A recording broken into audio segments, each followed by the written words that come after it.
A paz do Senhor Jesus, bem-vindo a mais um vídeo. Hoje nós vamos falar aqui resumidamente sobre a nossa lição deste domingo, que é a lição de número 3. A nossa lição é a Viva a Tua Obra, o chamado das Escrituras ao quebrantamento e ao poder de Deus. Esse é o tema desse trimestre. A nossa lição, o avivamento no Novo Testamento. O nosso textual está em João capítulo 4, versículo 10. Jesus respondeu e disse-lhe: Se tu conheceras o dom de Deus e quem é o que te diz, dá-me de beber, tu lhe pedirias e ele te daria água viva. Aqui aquela passagem, o Senhor Jesus tem um encontro com a mulher samaritana. A verdade prática, a palavra de Deus revela raízes de um verdadeiro avivamento espiritual que perpassa a história. Na primeira lição, nós tivemos ali uma introdução ao avivamento, sobre aquilo que será estudado esse trimestre. E aí o autor nos traz que o avivamento espiritual é uma intervenção divina em resposta ao clamor das pessoas, Ele é precedido aí por uma crise espiritual ou moral. E qual a condição para que esse avivamento aconteça? É a humilhação, é a oração e a busca pela face de Deus e o arrependimento dos pecados. Então, resumidamente, foi isso que foi tratado na nossa lição de número 1. A lição de número 2 já fala sobre o avivamento no Antigo Testamento. Através aí, Deus usou a vida de Moisés, a vida de Samuel, de Josias e Neemias. E nós vemos que no Antigo Testamento, as passagens aqui que o nosso autor nos trouxe, o povo de Israel estava nessas condições. Ou era uma crise espiritual, ou era uma crise moral. E Deus respondia ao clamor do povo após a humilhação, a oração, a busca, e pelo arrependimento o Senhor respondia com o avivamento. E a nossa lição de hoje, deste domingo, na verdade, traz o avivamento no Novo Testamento. Nós sabemos que todo o Antigo Testamento aponta para a pessoa de Jesus. Tudo o que foi descrito ali se cumpriu, no ministério do nosso Senhor Jesus. Está registrado em Lucas, no capítulo 24, versículo de número 44, quando Jesus está ali com os discípulos a caminho de Emaús, o próprio Senhor diz a eles: E disse-lhes: São estas as palavras que vos disse, estando ainda convosco. Convinha que se cumprisse tudo o que de mim estava escrito na lei de Moisés, nos profetas e nos salmos. Então, todo o Antigo Testamento aponta, para a pessoa de Jesus. E aqui vamos compreender então como que se deu o avivamento dentro dos evangelhos, nas narrativas aí dos evangelhos, O Novo Testamento é a revelação última de Deus para o mundo. Abordamos primeiramente o avivamento em João, pois sua mensagem é mais objetiva da parte de Cristo para uma missão gloriosa entre os homens. Então, o primeiro subtópico, o avivamento em João. O Evangelho de João foi escrito entre os anos 80 e 95 depois de Cristo. Sua abordagem difere dos outros 3 evangelistas. Daí não considerarmos esse evangelho um livro sinótico. Então, sinótico é que de um só golpe de vista abrange várias coisas, o que está descrito aqui no Ampliando o Conhecimento. A visão que Marcos, Mateus e Lucas tiveram era das mesmas situações, só que sobre prismas diferentes, Aqui ele diz: Mateus, Marcos e Lucas proporcionam, em virtude de suas semelhanças, uma visão de conjunto da vida, do ministério e da paixão de Jesus, nosso Senhor, diferentemente aqui de João. Além disso, o foco de João era mostrar a divindade de Jesus, era mostrar Jesus como o próprio Deus, conforme o Evangelho de João registrado no capítulo 1, o versículo de número 1. No princípio era o verbo, e o verbo estava com Deus, e o verbo era Deus. Ele estava no princípio com Deus, todas as coisas foram feitas por ele, e sem ele nada do que foi feito se fez. Então, a abordagem de João era de mostrar aí, de trazer um Jesus que era Deus, o próprio Deus. O nosso autor traz aqui dentro do que nós lemos, né, no texto áureo, e faz parte da nossa leitura bíblica, a passagem onde Jesus se encontra com a mulher samaritana. E aí ele escolheu aqui o versículo 4,14: mas aquele que beber da água que eu lhe der, nunca terá sede, porque a água que eu lhe der se fará nele uma fonte de água a jorrar para a vida eterna, né? O resumo da missão redentora de Jesus, que é preencher o vazio da alma com a salvação, sanar as necessidades espirituais e emocionais do ser humano. Quando a pessoa, né, resolve entregar a sua vida para Jesus, tê-lo como seu exclusivo, único Senhor e Salvador, nele, né, o Senhor traz uma nova vida, ele traz vida para essa pessoa que estava morta espiritualmente, né? Na verdade, o que o Senhor Jesus quer trazer aqui é uma vida espiritual com ele, né? Nós passamos a ser templo do Espírito Santo, o próprio Deus passa a habitar em nós e nós precisamos buscar diariamente, né? Na fonte, na própria fonte, que é o nosso Senhor Jesus. Então aqui o avivamento é esse, né? Trazer vida espiritual para aqueles que estavam mortos, conforme está registrado em Colossenses 2, os versículos 12 e 13.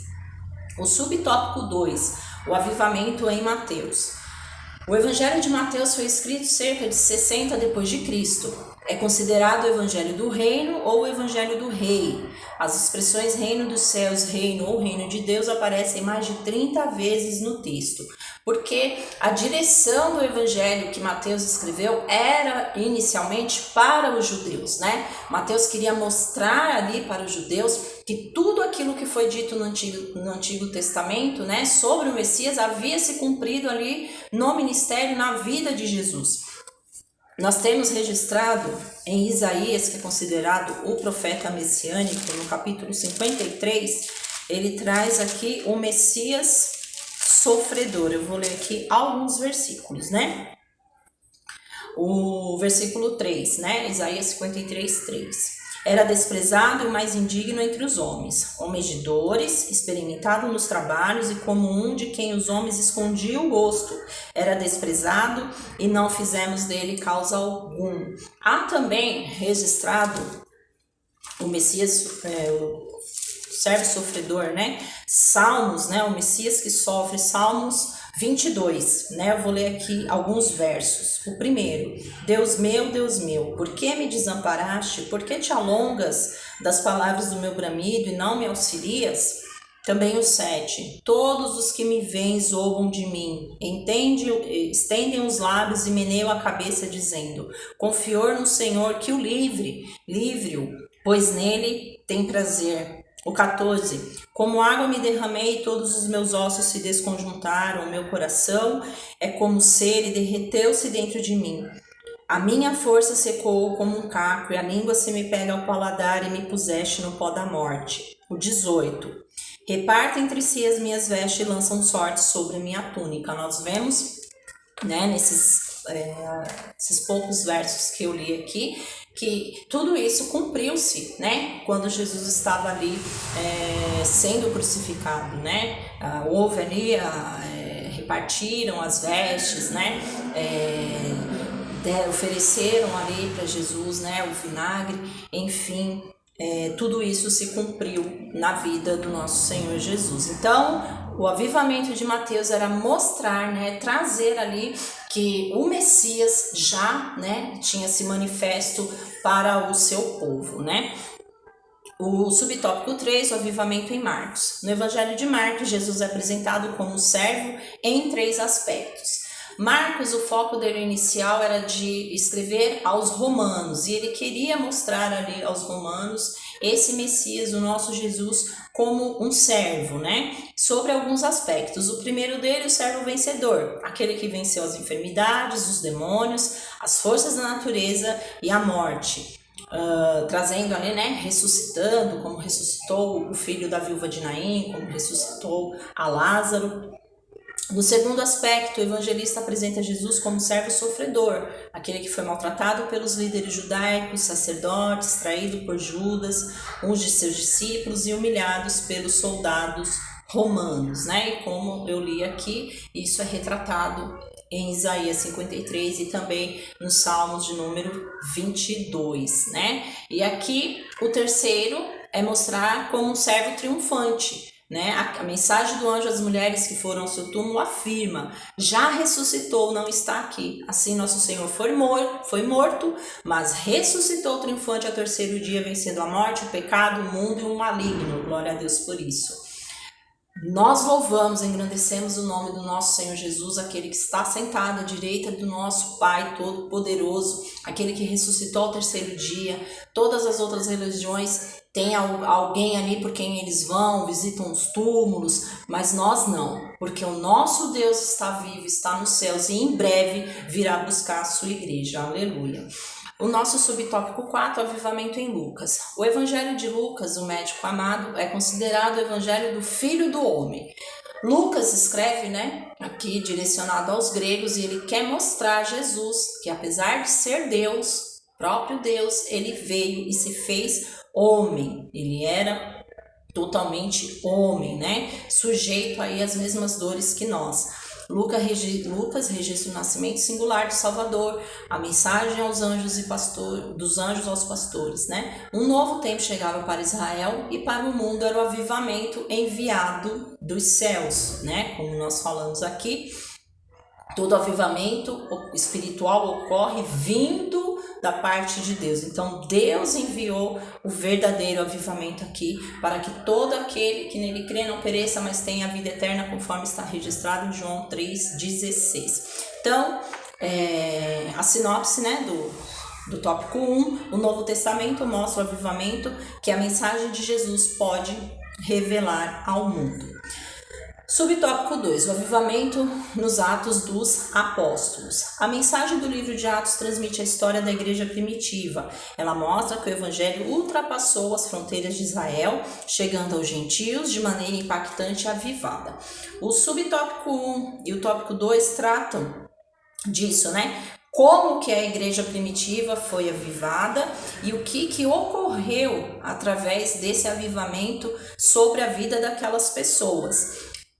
Como foi lido aqui, para que um avivamento da parte do Senhor ocorra, um avivamento espiritual, nós precisamos nos humilhar, nós precisamos buscá-lo em oração, buscar a sua face, nos arrepender dos nossos pecados. Aqui foi dito, né, o próprio Senhor Jesus deixou aqui para a igreja primitiva: vós sereis batizados com o Espírito Santo não muito depois desses dias. E o que eles fizeram? Obedeceram às ordens de Jesus. Eles já haviam recebido da parte de Jesus sobre a grande comissão daquilo que eles necessitavam fazer, obedeceram a Deus, permaneceram ali naquele lugar, unânimes em oração, conforme está registrado no livro do Atos dos Apóstolos, no capítulo 1.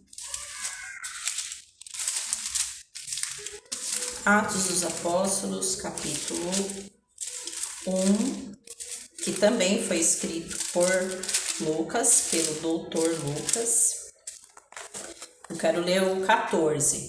Todos estes perseveraram unanimemente em oração e súplicas com as mulheres e Maria, mãe de Jesus, e com seus irmãos. E por eles terem permanecido ali, terem obedecido, né, a voz do Senhor em oração e súplicas, veio o cumprimento da palavra do Senhor, que estava registrado ali em 835 a.C., pelo profeta Joel, no capítulo 2, os versículos 28 e 29. Então, esse evento trouxe um avivamento espiritual no nascimento da igreja. Antes da chegada do Espírito Santo, nosso Senhor reuniu seus discípulos e deu-lhes a grande comissão. Depois, por terem, né, cumprido as ordens de Jesus, se mantiveram ali orando, suplicando, buscando a face do Senhor, eles receberam o cumprimento da gloriosa promessa quando foram cheios do Espírito Santo para executar a grande comissão. Para pregar o Evangelho é preciso receber o avivamento que vem do alto. Por quê? Todos nós, quando aceitamos o nosso Senhor Jesus, recebemos ali, somos selados pelo Espírito Santo. Temos o próprio Deus habitando em nós. Mas é necessário que nós busquemos sermos revestidos do poder, que é o que nós pentecostais, o que nós da Assembleia de Deus cremos, que é o batismo no Espírito Santo, é ser revestido, né, de poder e autoridade para poder executar a obra do Senhor. É isso que todos nós como cristãos precisamos buscar para levarmos aí a palavra de Deus com poder e com autoridade. Então a sinopse 2 sobre o livro dos apóstolos nos mostra as condições para um avivamento verdadeiro, que é estar buscando sempre a face do Senhor, se humilhando, confessando seus pecados para que o Senhor possa derramar dos céus o verdadeiro avivamento. O tópico 3, o avivamento nas epístolas e no Apocalipse. Nas epístolas paulinas, após a sua dramática conversão, o apóstolo Paulo passou por uma radical transformação de vida. Aqui um ponto que é necessário para todo aquele, né, que busca servir ao Senhor é uma transformação, que na teologia nós chamamos de metanoia, né, que é uma mudança total de vida, né? Isso precisa ser visível na vida do cristão. Uma mudança de vida como foi na vida de Paulo. Deus o transformou de perseguidor em pregador e apóstolo e doutor dos gentios. Olha a obra maravilhosa que o Senhor operou sobre a vida de Paulo. Não por acaso ele escreveu 13 cartas entre igrejas e pessoas. Em suas epístolas destinadas às igrejas podemos destacar temas como a justificação pela fé, ou seja, o Senhor, nós já somos perdoados dos nossos pecados pela fé que nós temos no nosso Senhor Jesus Cristo, né? O Senhor nos perdoa desses pecados. A salvação pela fé, em Romanos 5:1, a salvação vem pela fé, dom de Deus, né? É o favor imerecido, é a graça que nós recebemos. E a salvação em 1 e 2 Coríntios, a transformação do corpo por ocasião da volta em Jesus em 1 e 2 Tessalonicenses, porque quando o Senhor Jesus vier buscar a sua igreja, nós não teremos mais esse corpo físico, mas sim um corpo glorificado. O advento da alegria dos salvos em Filipenses. E todavia, especialmente vale destacar o apelo do apóstolo aos Efésios, mas enchei-vos do Espírito. Esse apelo continua a ecoar atualmente. Nós precisamos ter uma vida aí de santidade, estar em constante busca, né, pela palavra do Senhor, de meditar na sua palavra, de colocar a sua palavra em prática sobre as nossas vidas, buscar aí o fruto do Espírito, que significa o caráter de Cristo, né, para que nós possamos realmente ser evidenciados como cheios do Espírito Santo, né? Essa é a verdadeira evidência de que um cristão foi transformado, que ele tem uma vida cheia do Espírito Santo, que ele possa testemunhar das coisas que o Senhor fez na sua vida, não só por palavras, mas principalmente pelo seu comportamento. O subtópico 2, nas epístolas gerais ou universais. As epístolas universais apresentam 8 documentos, aparentemente sem perspectivas avivalistas, elas revelam princípios que dão suporte à verdadeira vida cristã.